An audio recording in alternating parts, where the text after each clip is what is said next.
¿Qué tal amigos, señoras y señores? Con el gusto de saludarlos en este programa especial en Tecno TV.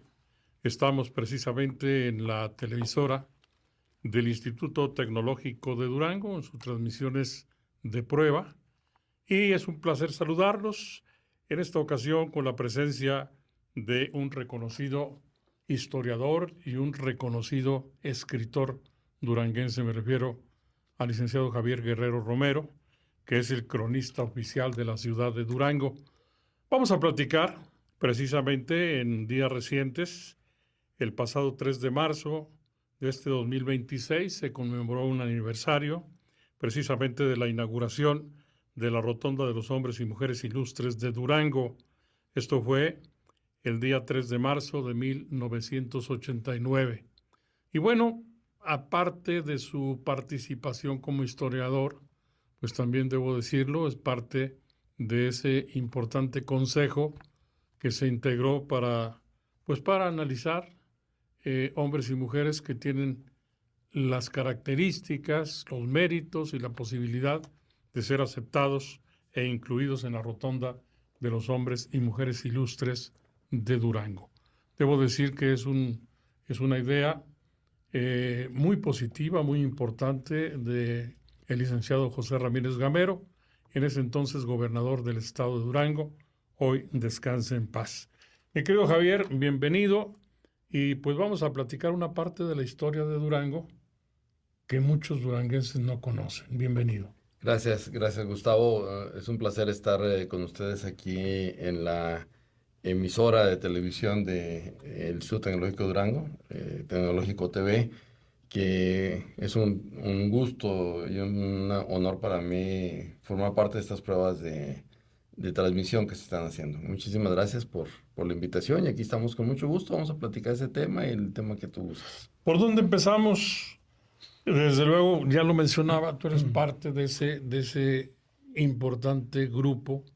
¿Cómo se concibe la idea? ¿Cómo se instituye ese grupo para poder alcanzar ese objetivo? Mira, cuando se crea la idea de construir una rotonda para reconocer a los personajes que le han dado lustre a Durango o han participado en Durango en algún momento o alguna gesta heroica. No todos son duranguenses ni todos radicaron en Claro. Durango, pero tuvieron alguna actuación importante en Durango. Cuando se concibe esta idea es justamente como lo mencionas en el gobierno del licenciado José Ramírez Gamero. El impulsor de la idea, el impulsor que estuvo promoviendo, insistiendo mucho, fue un personaje muy popular, conocido de todos nosotros, fallecido ahora en la pandemia, lamentablemente, Pedro Ávila Nevares. Don Pedro Ávila Nevares, él insistió mucho, durante mucho tiempo, desde antes del gobierno de Ramírez Gamero, pero con el licenciado Ramírez Gamero escuchó la demanda que hacía don Pedro y en ese momento dispuso, estamos hablando de 1987, dispone la posibilidad de que se construya un altar cívico, porque la Rotonda de los Hombres y Mujeres Ilustres de Durango es un altar cívico. Eso significa el altar Ese es el cívico de altar Durango. cívico de Durango. Perfecto. Entonces, que se haga este altar cívico y ordena a la Secretaría de Obras Públicas del Estado que empiecen a diseñar el proyecto y este empieza a construirse en 1988. En 1987 se concibe la idea, se hace el proyecto, se planean los recursos que se van a empezar a aplicar a partir de 1988. Y en 1988, a lo largo del año, se va haciendo la construcción del edificio. El edificio es muy bonito y muy interesante porque realmente es una rotonda, es una rueda, ¿sí? Es una cripta subterránea circular, de tal forma de que nadie encabeza nada, o sea, todos son igual de importantes, o sea, no hay una Perfecto. cabecera, todos son igual de importantes. Y es una cripta que tiene esta forma, y luego la forma de arriba tiene forma como una especie de gran plato, ¿sí? Del que se desprende, sería así, vamos a decir, la base de un pebetero, del que se desprende una columna de concreto muy alta, y en la parte de arriba pende en forma triangular un pebetero, donde, bueno, no siempre está prendido, pero debe estar prendida una llama y la llama eterna de los héroes. Y es el sentido propiamente dicho del altar cívico de la rotonda. Es una construcción contemporánea Claro. muy hermosa que se construye. Y esta se termina prácticamente a principios de 1989. En los primeros semanas de 1989 estaba terminado. Previo a eso, el gobernador del estado dispone que se haga una organización para poder determinar quién sí y quién no puede entrar en la rotonda. Muy bien. Y cuando se apruebe quién sí, cómo se haga ese proceso. Establecer los Es que sí, los requisitos requisitos y disposición. y las disposiciones del ceremonial, las Perfecto. dos cosas. Y en este sentido, se hace un decreto, se crea un decreto que constituye dos organismos internos honoríficos los dos, el jurado de calificador de la Rotonda de los Hombres y Mujeres Ilustres y la Comisión de Ceremonial y Homenaje. Muy bien. La Comisión de Ceremonial y Homenaje recae sus funciones en el Secretario General de Gobierno, quien esté al cargo de la Secretaría General de Gobierno, recae en él y a partir de ahí la Secretaría General de Gobierno tiene que establecer en esta comisión la coordinación con el ayuntamiento, porque el panteón es del ayuntamiento, Perfecto. la coordinación con las autoridades militares y con otras organizaciones para determinar cada ceremonial de cada personaje. Cada ceremonial es diferente dependiendo de las características del personaje. Tiene algunos elementos comunes, pero no todos los ceremoniales son iguales. Y esa comisión de ceremonial, ella se va a encargar de que una vez que recibe el dictamen de la comisión, el dictamen Sí. positivo del jurado, perdón, del jurado calificador, ellos tienen que hacer tres acciones fundamentales antes de hacer la ceremonia. Primero, turnársela al gobernador para que el gobernador emita el decreto, porque se tiene que emitir un decreto, Claro. no es un acuerdo administrativo, es un decreto mediante acuerdo administrativo del gobernador para que determine que tal o cual personaje o cuáles personajes sean inhumados en la rotonda. Ese es lo primero. Y luego tiene que recabar la autorización de la familia directa hasta tercera generación del personaje, hacia abajo y hacia arriba. Tiene que haber una autorización expresa de la familia. No importa que la familia no esté en Durango. O sea, donde esté la familia tienen que ¿Dónde esté? Claro. localizarla y tienen que tener la autorización expresa de la familia. Eso complica mucho el proceso, ¿eh? Porque luego de repente es hasta nietos, hijos y nietos de un personaje, pero luego de repente los nietos están regados por todo el mundo y luego se complica. A veces se complica el proceso, pero bueno, es posible. Y luego ya después de eso, entonces determinar la fecha en que se va a hacer la inhumación y proceder a la ceremonia de inhumación. Antes de proceder, obviamente se tiene que identificar dónde está sepultado el personaje y recabar los permisos necesarios para poder en su momento iniciar el proceso Claro. de exhumación y traslado. No todos los personajes están sepultados en Durango. Muchos personajes están sepultados en el interior del estado o en otros estados, ¿sí? E incluso en el extranjero. Sí, sí, Y sí. entonces se tienen que hacer los trámites correspondientes para poder hacer la exhumación y traslado de un cuerpo de donde esté. Y va a variar mucho los trámites dependiendo del lugar donde esté, porque si un cuerpo se tiene que trasladar por vía terrestre y va a pasar por varios estados, tiene que cumplir las normas reglamentarias sanitarias de cada estado. No hay una norma general federal, sino es una norma de cada estado y en algunos estados hay que pagar algún derecho, en otros estados hay que cumplir tal o cual requisito, etcétera, etcétera. Entonces, todo eso lo tiene que salvar Pues o sea, de la entrada comisión de homenaje. Todo eso lo para tiene, que valoremos es es complicado. complicado y Es todo eso lo complicado, claro. resuelve la comisión de homenaje. Claro. Y luego ya, bueno, se hace el homenaje. Pero para llegar a la selección, que es lo que me preguntabas, pues se establece el jurado calificador. Jurado calificador en aquel entonces lo designó el licenciado Ramírez Gamero. Es un jurado de carácter vitalicio, es honorífico, si no se percibe ningún ingreso por hacer Por el cargo, el claro. cargo y hacer las dictaminaciones. Y es un cargo de carácter vitalicio. En 1988, porque esto fue en 88, abre la primera inhumación el 3 de marzo del 89, pero se trabajó desde el 88. Tuve yo el honor de ser designado secretario del jurado calificador. Debo decirte que era el más joven de todos. Sí, En aquel claro, entonces, claro. pues estaba bastante joven, ¿no? Estaba hace 43 años prácticamente de eso. Eh, yo era el más joven. Todos los demás miembros del jurado, pues prácticamente todos me dobleteaban la edad, si no es que más. Y pues para mí fue muy honroso poder estar trabajando con Doña Olgarias, con Rutilio Martínez, con Ricardo Lezama, con el licenciado José Ignacio Gallegos Caballero. O sea, estar trabajando con ese grupo de personajes que formaban el jurado, pues para mí fue de mucho aprendizaje, por una parte. 33 años, estaba haciendo cuentas. Del 86 Sí, del 88, sí, bueno, ya, sí, sí, los sí, que sí, sean. sí, sí, estoy. Bueno, 30 y tantos años. Fue un proceso de aprendizaje muy, muy rico para mí, muy enriquecedor, porque pues fue estar dialogando y platicando con ellos, discutiendo los merecimientos de Sí, los diferentes personajes que se presentaban y sobre todo un proceso muy importante que es la confidencialidad de lo que ahí se discute. Yo tenía la función de ser el secretario, entonces tenía que llevar toda la documentación y todos los elementos. Participaba en las discusiones, pero en mi muy limitado campo que tenía de conocimiento frente a los figurones en los que estaba, pero bueno, de todas formas formaba parte de esa discusión y de los elementos.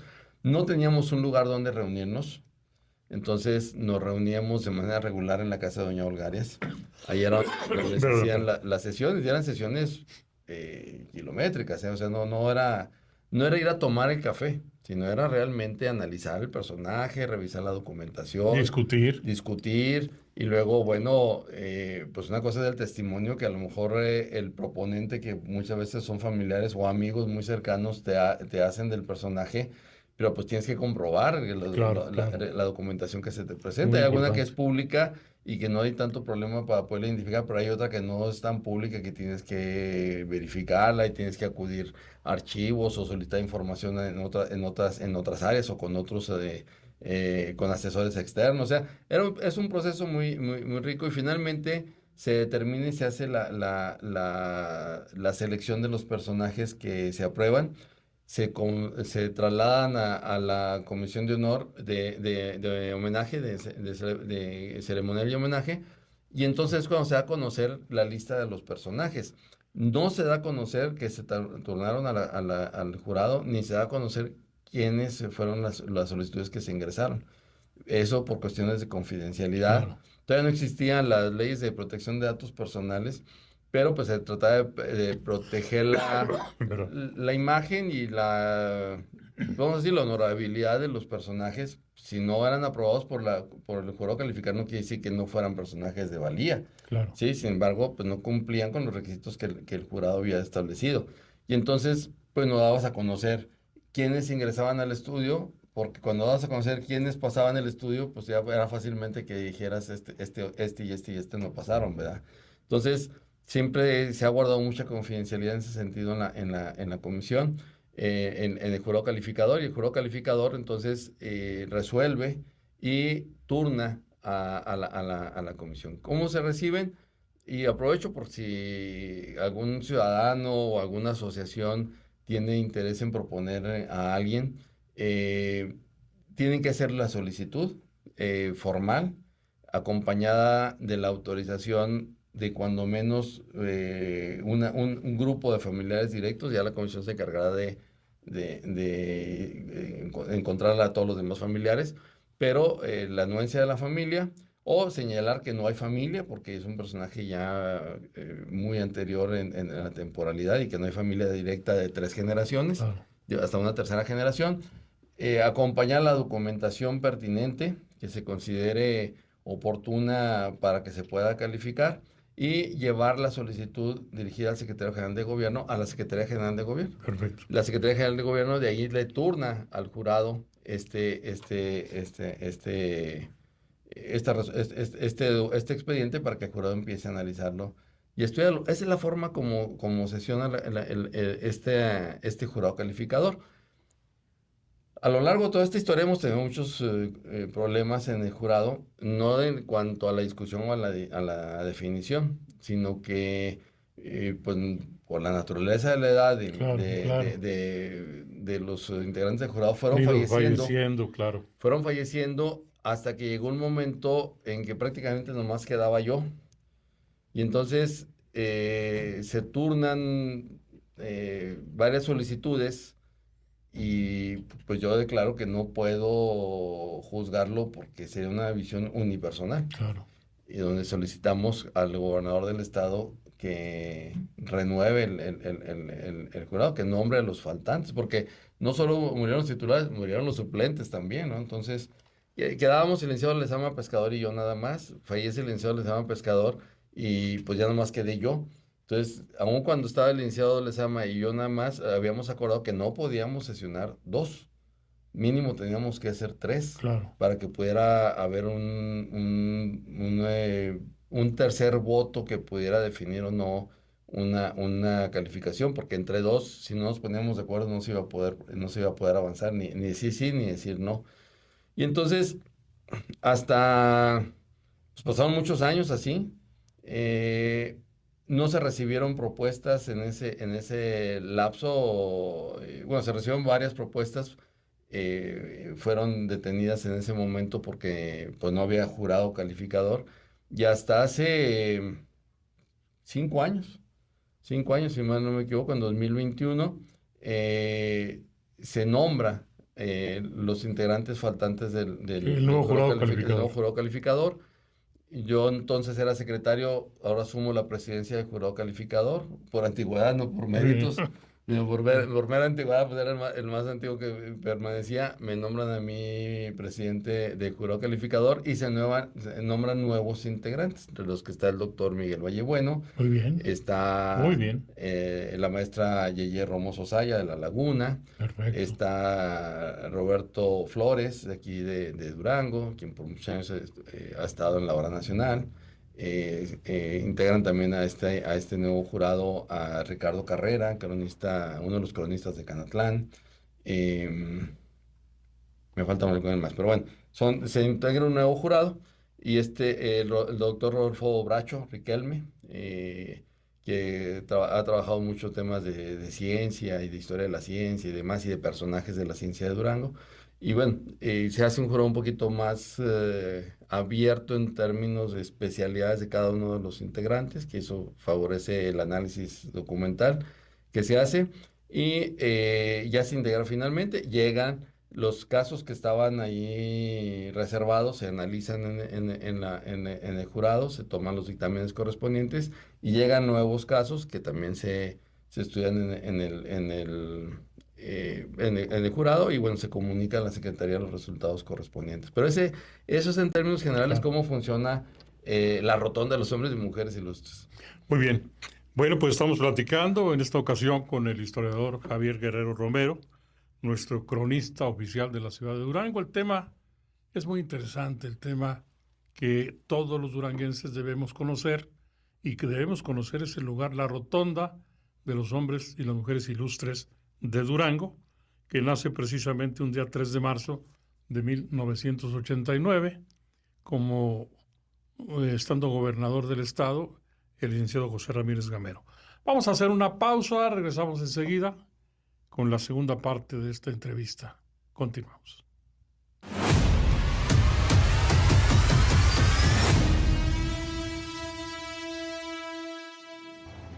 ¿Sabías que en el ITD puedes potenciar aún más tu capacidad con un posgrado? Con 7 programas de maestría y doctorado acreditados ante el Sistema Nacional de Posgrados y el respaldo de investigadoras e investigadores de alto nivel, aquí la ciencia y la innovación se convierten en herramientas para crecer, diferenciarte y participar en proyectos reales de alto impacto. Conoce tu Tecno y vive el orgullo guinda. Continuamos en esta conversación a través de Tecno TV, en estas transmisiones de prueba. Estamos desde luego al aire y agradecemos en todo lo que vale el que usted sintonice el 17.1 de televisión abierta. Así que nos da muchísimo gusto saludarlo Estamos en las instalaciones precisamente de la cabina de radio tecnológico, estéreo tecnológico, y por supuesto en las instalaciones del Instituto Tecnológico de Durango. Estoy conversando con el maestro, con el escritor, con el cronista de la ciudad de Durango, licenciado Javier Guerrero Romero. Pues estamos platicando sobre esto muy importante, cómo es que se seleccionan a esos grandes personajes. Mi pregunta es la siguiente, Javier, pues supongo que en la primera camada que ingresaron el día 3 de marzo del 89, bueno, prácticamente, bueno, pues todos ellos sí ya eran personajes, ninguno controvertido, quiero entender, hasta ese momento, porque pues habían fallecido muchos años atrás. Pienso que ahora es complicado, por ejemplo, cuando se propone algún personaje que tiene poco tiempo que falleció y que pues entra el tema político, en fin, muchas cosas. Pero hay personajes ilustres por sí solos, ¿verdad? Bueno, voy a decirte que los que están, todos los que están no son todos los que están. Exactamente, a eso me refería. O sea, Sí. faltan muchos Sí. personajes. ¿Cuál es la problemática, vamos a decirlo, de la rotonda? No es tanto la controversia siempre está cuando muere un personaje muy conocido y sobre todo si es del medio político, del medio social, Claro. que inmediatamente lo quieren llevar a la rotonda los hombres y mujeres ilustres. Esto en teoría no se puede hacer porque el acuerdo de creación de la rotonda establece que deben de pasar cuando menos 5 años de fallecimiento de la persona. Y esto es justamente no para que se olvide el personaje, sino para que se quite la emoción que en su momento pudiera significar el llevar al personaje a la rotonda, ¿no? Sin embargo, hay excepciones. Hay excepciones. El gobernador tiene esa facultad de acuerdo al decreto de creación de exceptuar la temporalidad, incluso hasta exceptuar la decisión del jurado calificador. El gobernador tiene la facultad de poder determinar que alguien vaya directamente a la rotonda. Ese es solamente ocurrió en una ocasión esa atribución del gobernador.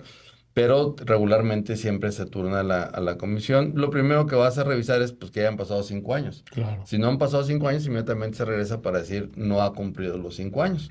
Y hay que esperar y hay que informar a la gente, al proponente, pues que han pasado 5 años. ¿Cuál es el problema que enfrenta la rotonda en lo general?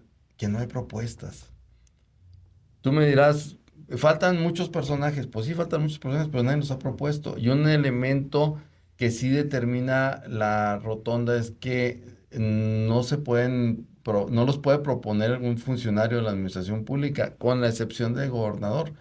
Pero el gobernador Ni la familia, ni ¿verdad? la familia. No, la familia sí lo puede proponer. La familia de una persona sí lo puede proponer, pero no los proponen. O sea, el gobernador sí tiene la facultad de hacerlo, pero por prudencia incluso y por respeto a todos los que están ahí, el gobernador no toma, solamente ha sido una ocasión, pero no sé, de los 43 casos, 43 personajes que están ahí sepultados, 42 han pasado por el escrutinio del jurado calificado y solo uno directamente por la decisión del gobernador.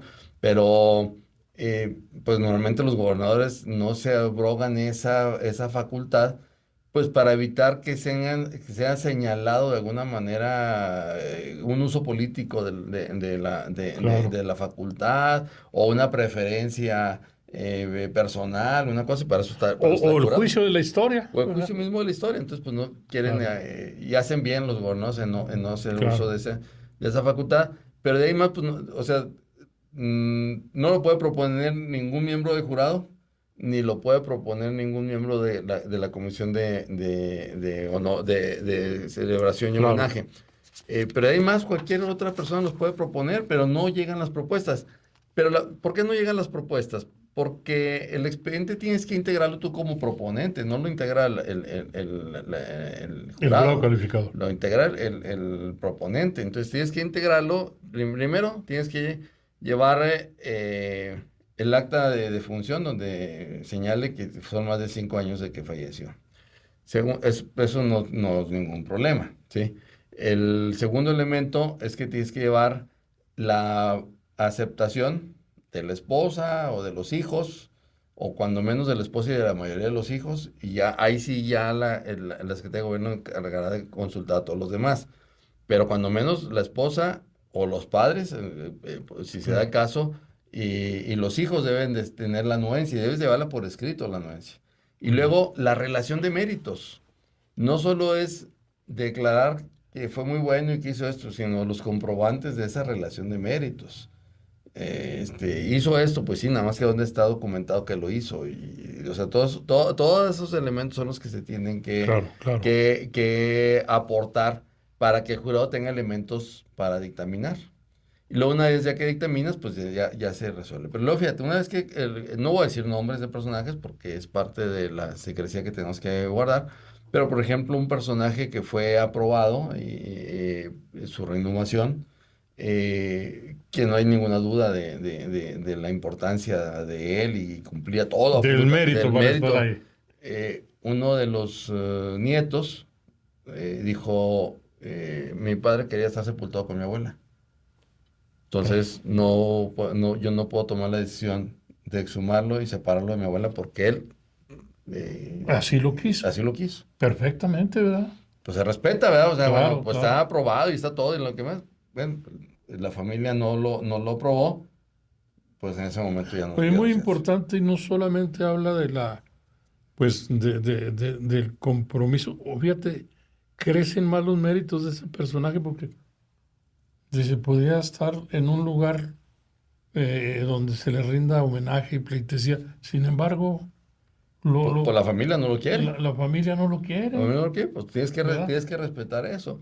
Otro Otro caso. por ejemplo, es un personaje en el que se aprobó, pero la familia tiene un disgusto interno entre la familia y unos dijeron no, o sea, no probamos que vaya. Y pues no va. Muy bien. Otro caso, cuando se te dice que es un personaje sepultado en la Ciudad de México, que está sepultado en tal panteón, en tal lote, etcétera, etcétera. Todos los datos, ya un personaje del siglo XIX, te dan todos los datos de la sepultura, tienes todo, absolutamente, dices, bueno, se aprueba, ¿verdad?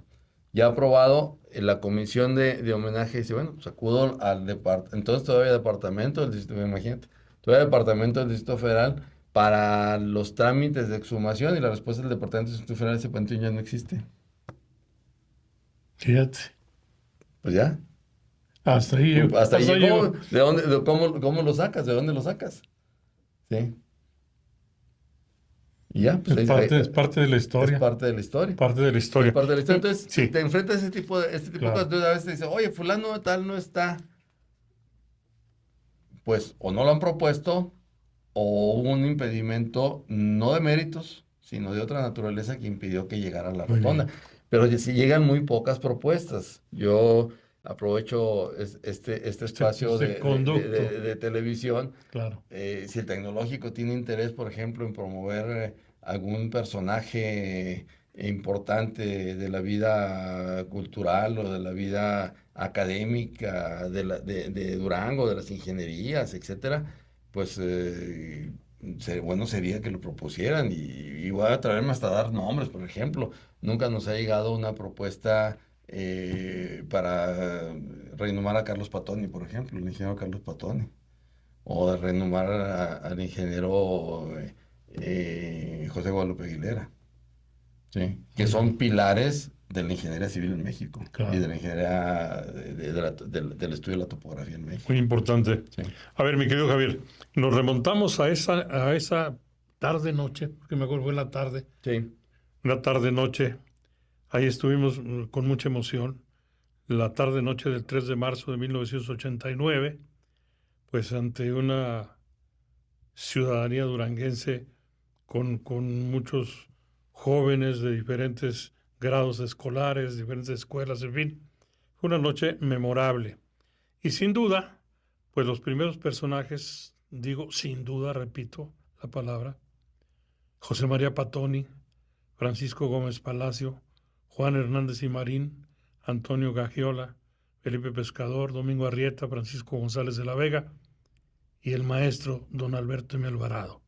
Pues todos los que acabo de mencionar, sin duda alguna, merecen estar ahí, ¿verdad? Sí, sí, todos merecen estar y todos también, sin duda, esténlo sin duda, se revisó en su relación de méritos. Fíjate. Aunque tú supieras que tú quieras, Francisco Gómez Palacio, Claro, gran claro, personaje, Domingo Arrieta, gran revolucionario, Gagiola, etcétera. Independientemente de eso, No entraron sin un estudio. no entraron sin un Perfecto. dictamen, un estudio. Eso es muy O sea, importante, Gabriel, muy importante. hubo una dictaminación, y sobre todo con los revolucionarios, por ejemplo, que todavía hay muchos apasionamientos de que si era constitucionalista, que si era villista, que si, Claro, claro. al margen de esos apasionamientos, se revisaron puntualmente cada uno de los elementos. O sea, Uno de los casos, Domingo Arrieta. Don Domingo Arrieta, Claro. por ejemplo, que del jurado calificador, no voy a mencionar nombres, pues algunos eran muy proclives a Francisco Villa y no No estaban muy de acuerdo que no entrara. estaban muy de acuerdo,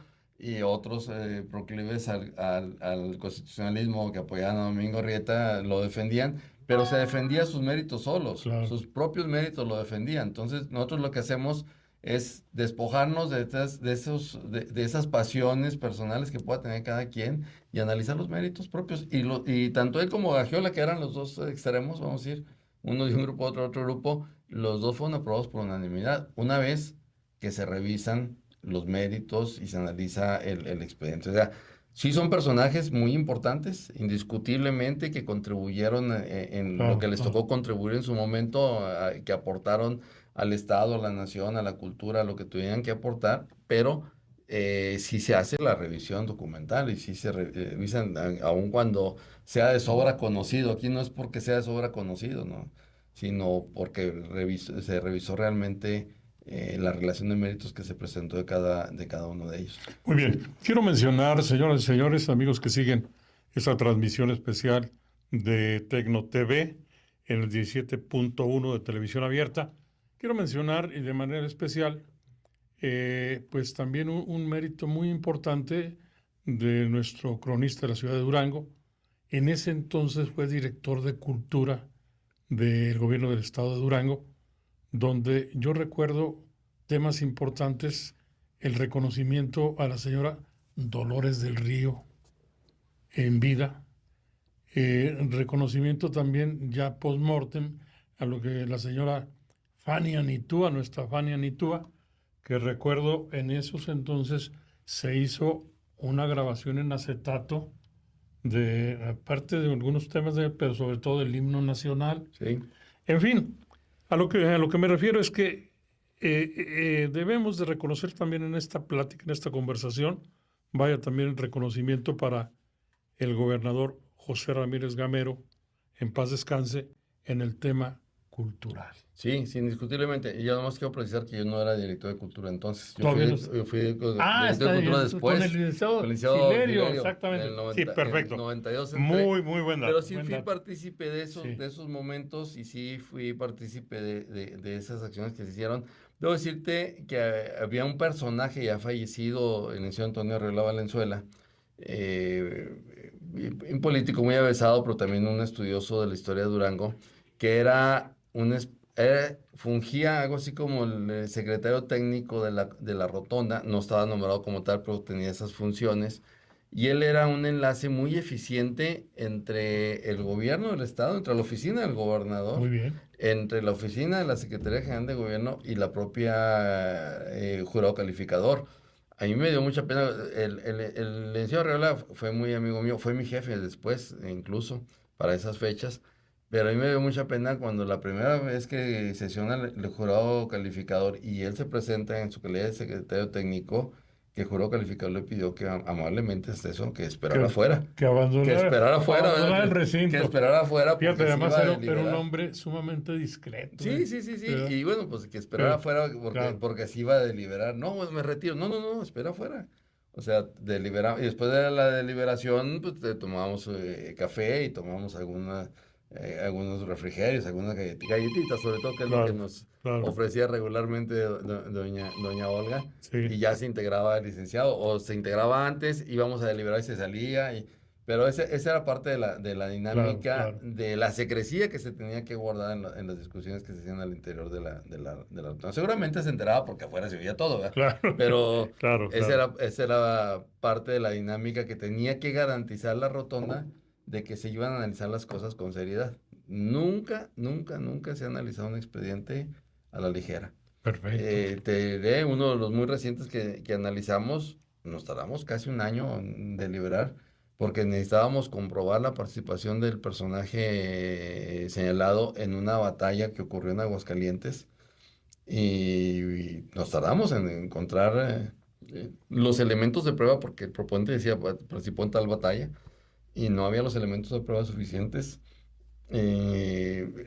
El resultado no era el que que se creía que debía ser, porque sale un Claro, resultado claro, claro. negativo, y nos tardamos un año en encontrar la documentación que justificara su participación en esa batalla, ¿no? Un personaje de la Reforma. Entonces, no se delibera tan rápido.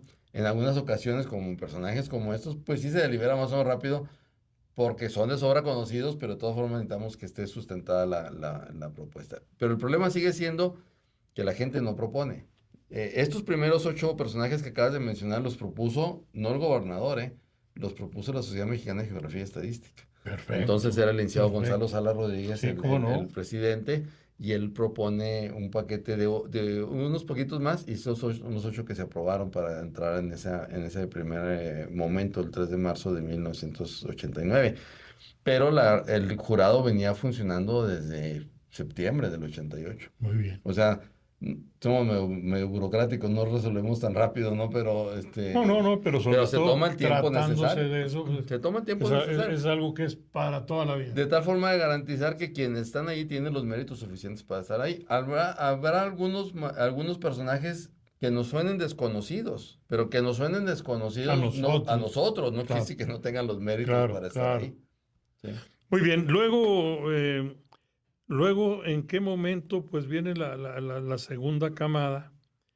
Ya cuando en sesión solemne también pues entran el maestro Alfredo A. González, Sí, honor de la Escuela de el Música. doctor Isauro Benzor, Sí.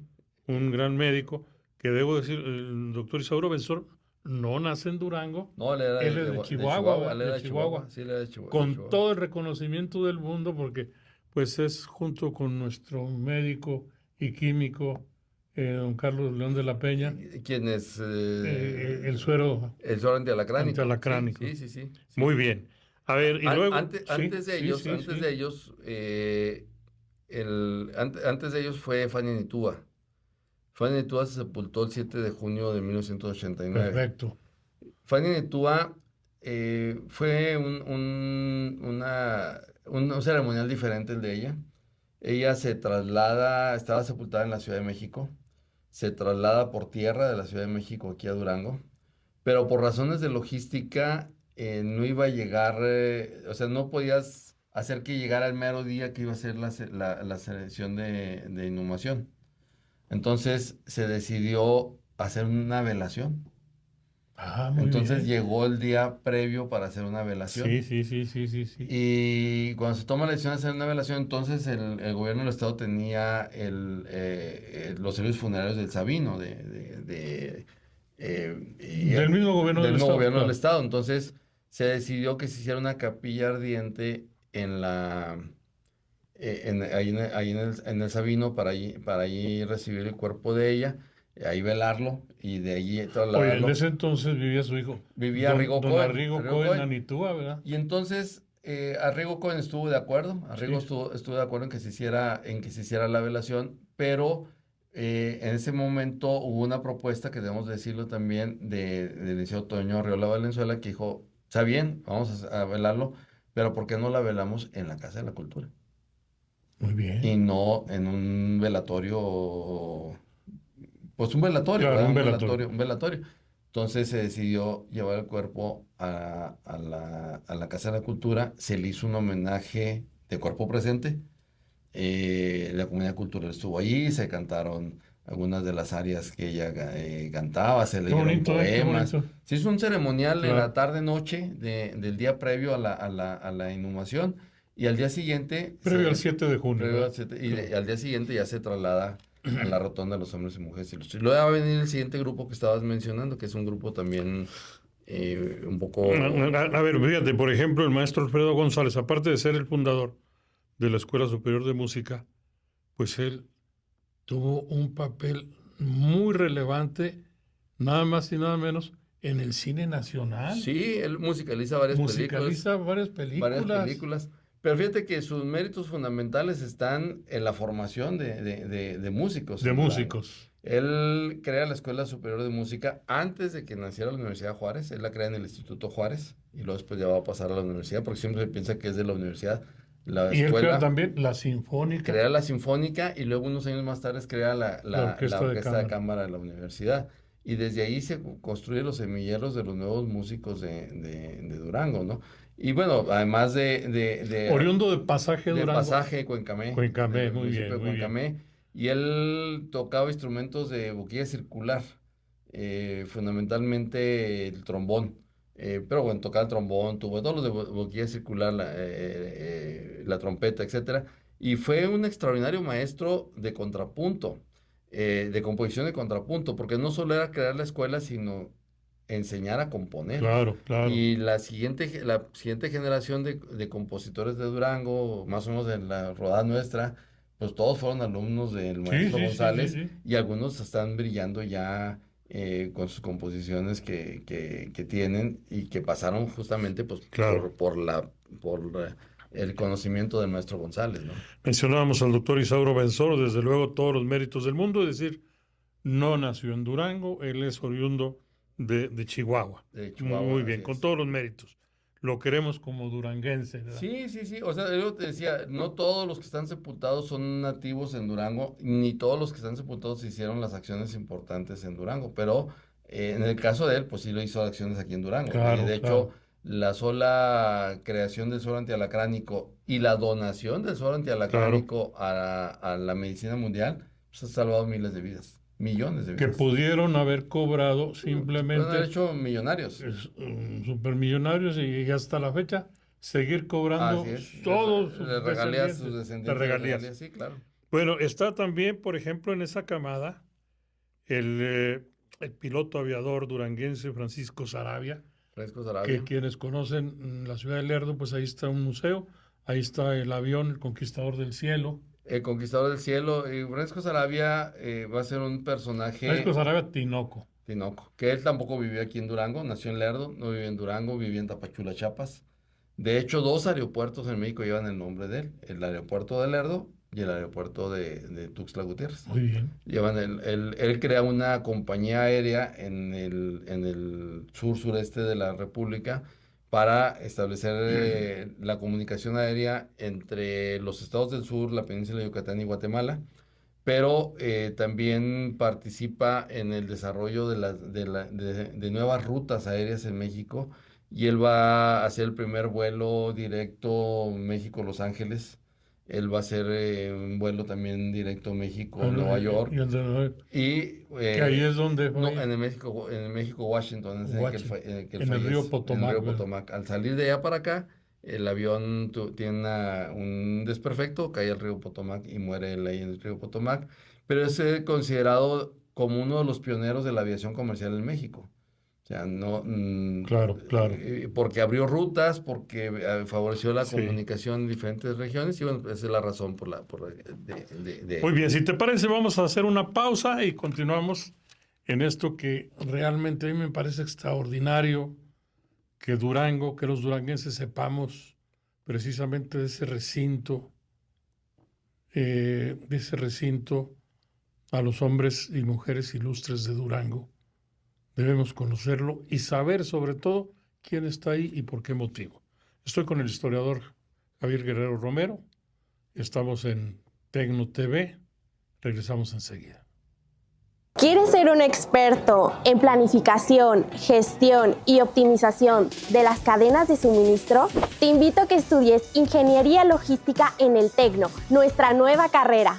Diseña soluciones innovadoras que impulsen la competitividad de las empresas, aplicando tecnologías y estrategias que garanticen la distribución en tiempo y forma de los productos a un menor costo y el máximo valor agregado. No lo dudes más y sé parte del Orgullo Guinda. Continuamos, señoras y señores. Estamos a través de Tecno TV en el 17.1 de la televisión abierta.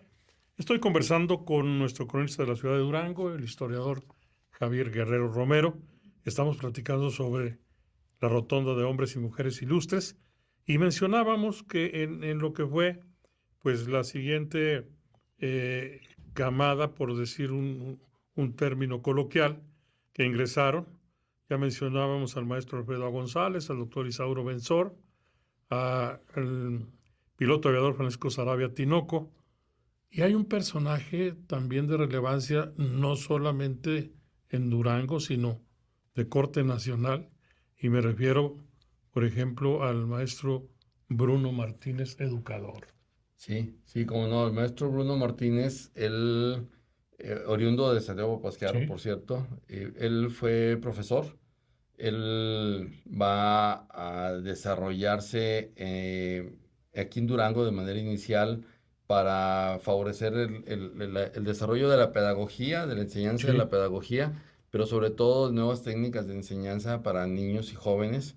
Va a ocupar muchos cargos en la administración pública en el área de educación aquí en Durango, pero también fuera de Durango.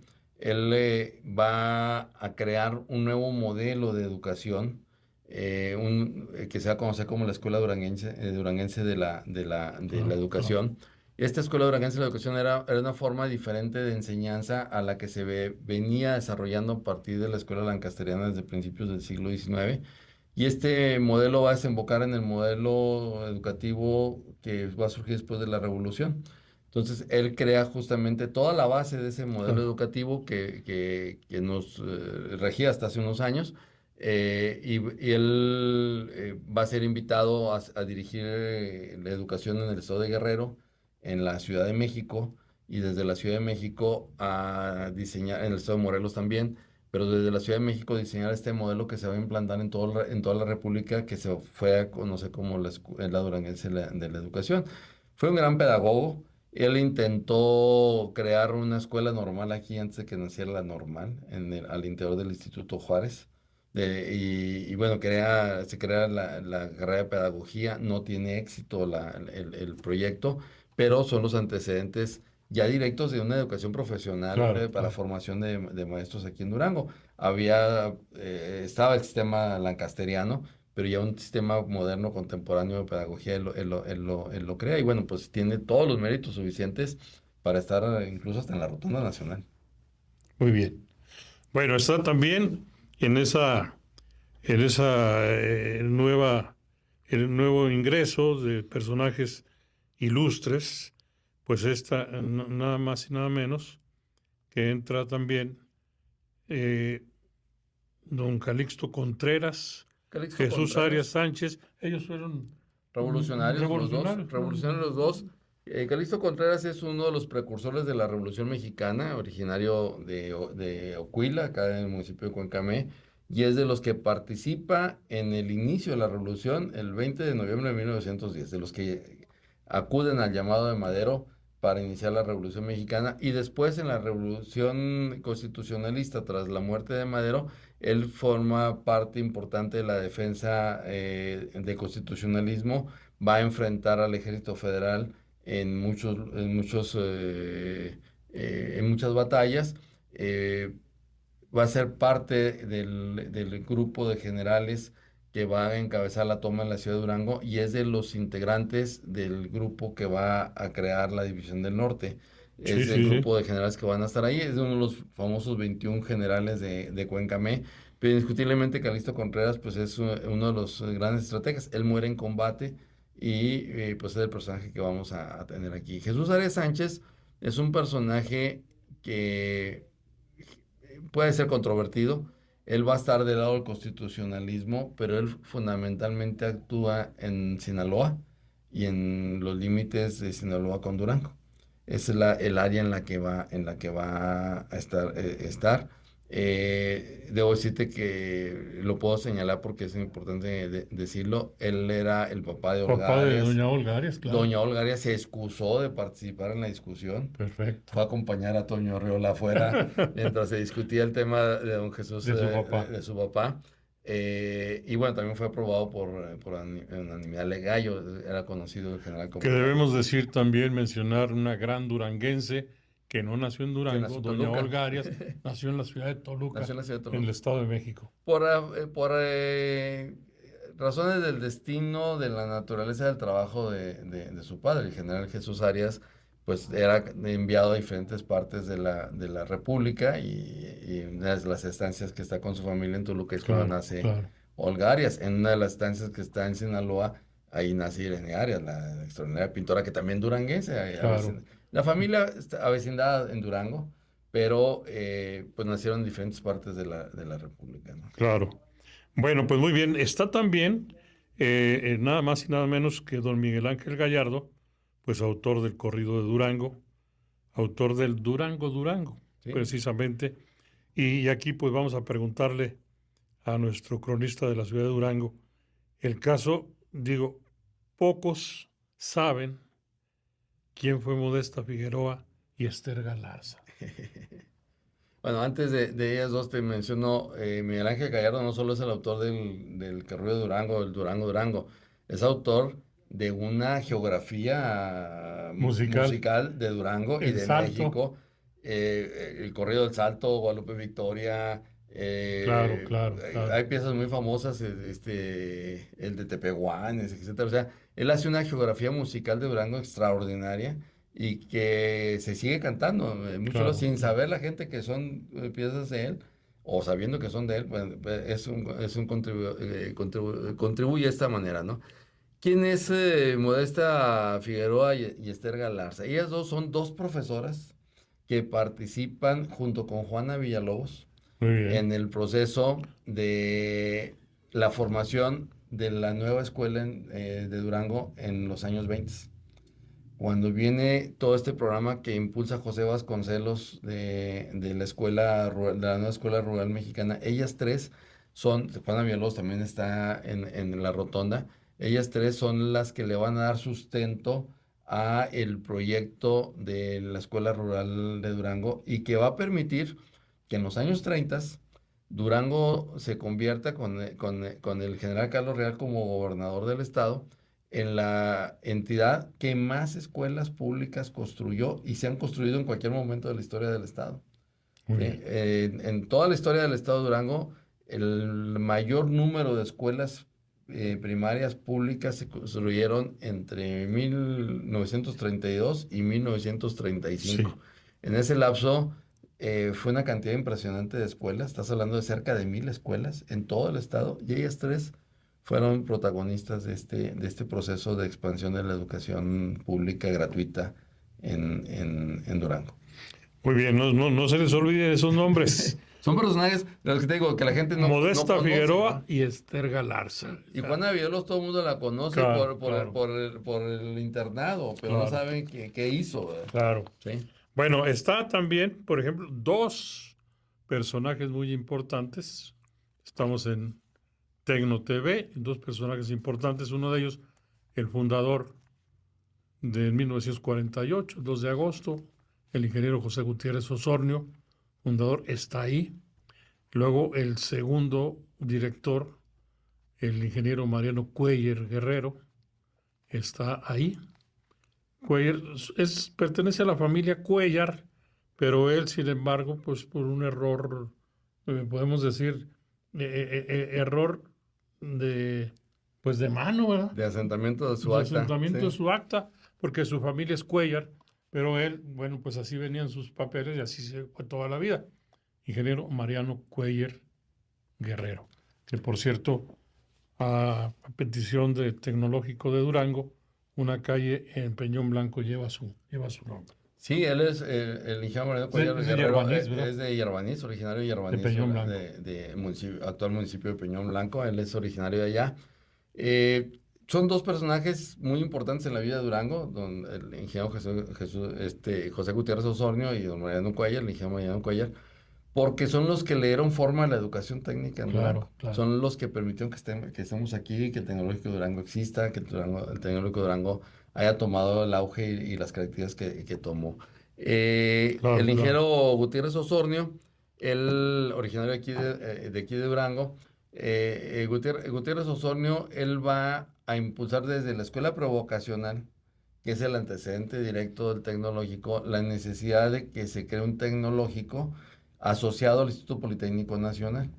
Cuando viene el nacimiento del Politécnico Nacional en 1937, en un momento político importante en México, el Politécnico Nacional buscaba justamente, y es el lema de la técnica al servicio de la patria, de cómo lograr el desarrollo regional, cómo lograr el desarrollo del medio rural y de las ciudades pequeñas del país a partir de la generación de conocimientos y de conocimientos técnicos con personal calificado. Y ese personal calificado pues tendrían que ser técnicos e ingenieros. Y el Politécnico tenía esa función de preparar los técnicos y los ingenieros que requería el país. Entonces, en ese escenario se crea la Escuela Provocacional de Durango, que buscaba formar alumnos que fueran a continuar sus estudios al Politécnico Nacional. Y esa era la función de la prevocacional, era antes de la vocacional, vamos a decirlo así, en una especie de secundaria, previo al ingreso al Politécnico Nacional. Entonces, don José Gutiérrez Osornio, él tiene la idea de que estas escuelas prevocacionales que existían en el país se pudieran convertir en escuelas técnicas para que desde aquí se generaran en primera instancia los técnicos que se estaban yendo a formar al Politécnico Nacional y luego después seguir avanzando y quien quisiera hacer estudios profesionales de ingeniería los pudiera hacer sin ningún problema en el Politécnico Nacional. Y entonces fue una lucha muy fuerte la que hizo que finalmente se va a coronar el 2 de agosto de 1948, cuando se autoriza y abre, se transforma la prevocacional en el Tecnológico de Durango, que va a ser el primer tecnológico del país. Hay controversias con Chihuahua, que si es el de Chihuahua, que es el de poquito menos de un mes de pero, pues, pero el primero pues, es primero. Sí, el primero es primero. Y bueno, finalmente, don José Gutiérrez Osornio, pues va a ser el pilar de la idea del tecnológico, de concebir la idea de un instituto tecnológico y el desarrollo del mismo. El ingeniero Mariano Cuellar Guerrero, él va a ser director, entra como director en 1956 aquí al tecnológico, y desde que él entra, se da la tarea de poder dar el paso que sigue hacia la formación profesional. Es decir, que pudiera crearse carreras profesionales de ingeniería en Durango.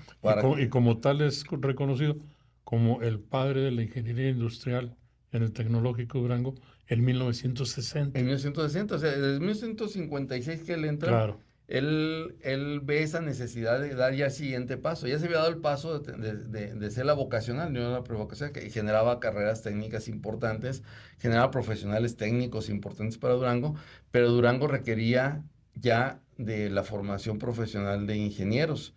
Y el ingeniero Cuellar Guerrero, él va a trabajar en esa dirección. Quienes están en el medio de la educación saben que crear una carrera no es por decisión unipersonal y rápida y de inmediato. Requiere muchos estudios, requiere preparación de currículas, requiere la aprobación de las currículas, la formación y la capacitación de los docentes que lo van a dar. O sea, es un proceso que no es tan rápido la creación de una carrera, de cualquier carrera. Y cuando no existe ninguna carrera, pues el proceso todavía es mucho más complejo.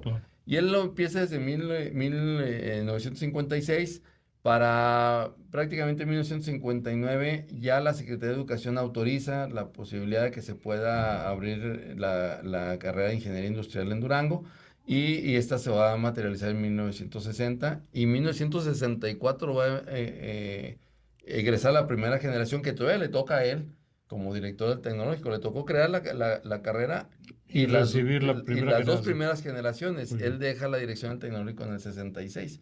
Entonces, le toca haber coronado los esfuerzos justamente de ello. Y bueno, para los dos son merecimientos más que suficientes para estar en la rotonda de los hombres y mujeres ilustres. Muy bien, pues como dicen por ahí, esta historia continúa. Vamos a pedirle a nuestro historiador, a nuestro cronista de la ciudad de Durango, pues poder hacer un segundo programa para continuar, para seguir hablando de esos grandes personajes, hombres y mujeres ilustres de Durango, y desde luego, pues al tiempo que conocemos a nuestros personajes, nos enorgullecemos de ellos al saber quiénes son. Claro. Comentario final, mi querido Javier. Vayan a la rotonda, conózcanla, Perfecto. conozcan la Perfecto. rotonda, está en el Panteón de Oriente, allí en la entrada les pueden indicar fácilmente dónde es, pero lo van a identificar justamente hacia el poniente del Panteón. Van a ver la enorme aguja que forma el pebetero de la rotonda. Vayan a la rotonda, conózcanla, porque sí es importante visitar el Santuario Cívico de Durango. Interesarse por sus personajes, que nos han dado patria, nos han dado historia, nos han dado un prestigio para que Durango brille en ese mapa universal. Nos han dado Durango. cultura, nos han dado educación, Claro. o sea, nos han formado Claro. prácticamente. Pues muchas gracias a nombre de todos quienes hacen posible que esté al aire Tecno TV. Los saluda Gustavo Nevares Martínez. Muchas gracias. Pásela bien.